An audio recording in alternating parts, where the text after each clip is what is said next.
एकदा अमावस्येच्या रात्री मी आमच्या गोट्यात दूध काढीत होतो. कुणाचं? म्हशीचं. आणि आमच्या गावातली सगळी लाईट काढल्यानी महा जातलं होतं गावातल्या डेअरीत दूध दूस. आणि आमचं घर होतं गावापासून 2 किलोमीटर लांब. मी माझी सायकल घेतलो आणि रोडावरनं एकटाच जाईत होतो.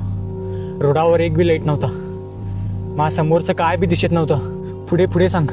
खरं मी हळूहळू सायकल घेऊन पुढे जाईत होतो. जरा पुढे गेलो तेवढ्यात माझ एक काळी सावळी पुढे थांबली दिसली.